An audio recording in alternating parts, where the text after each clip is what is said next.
I had somehow managed to dodge the usual morning traffic, making it to work without the stress of stop-and-go frustration.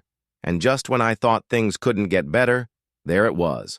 A parking space right by the front door. A miracle. An hour into my workday, Natalie, my secretary, peeked into my office.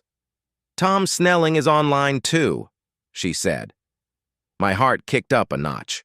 I grabbed the phone, greeted him, and then came the words I had been waiting nearly 2 months to hear. "I've, thought it over. I'm signing the contract. $6 million. A deal that had felt impossible was now in the bag." As we spoke, he faxed over the signed contract, and the moment I hung up, I practically sprinted to the machine. There it was, crisp and official.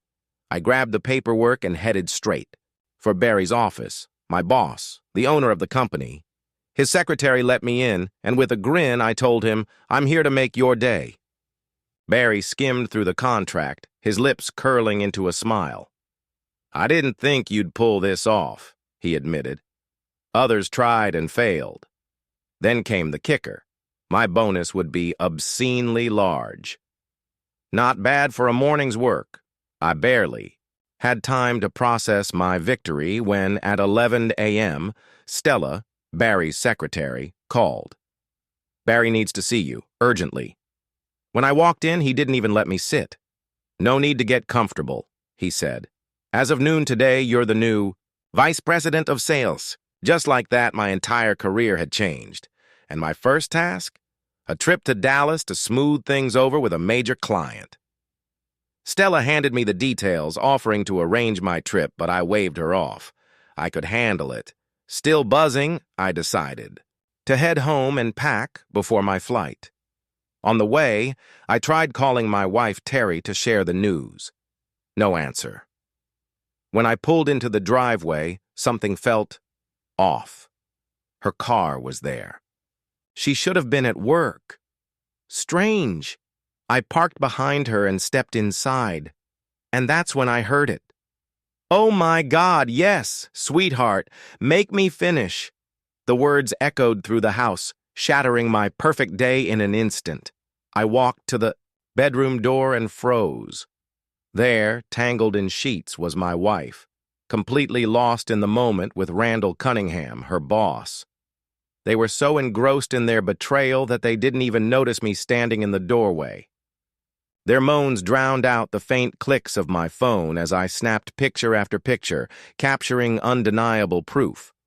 Calmly, I reviewed the images, clear faces, incontrovertible evidence.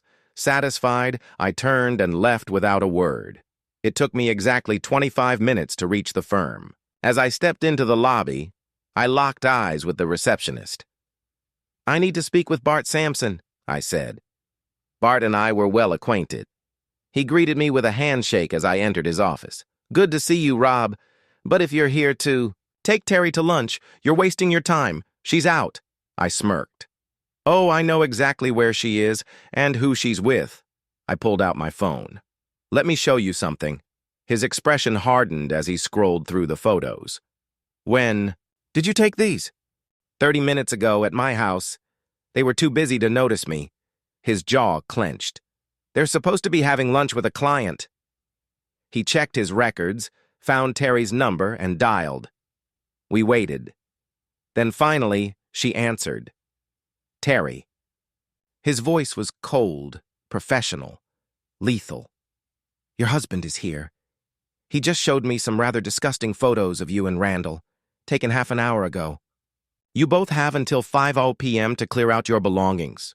HR will have your final paychecks ready. I want every trace of you gone from this company by the end of the day." Silence.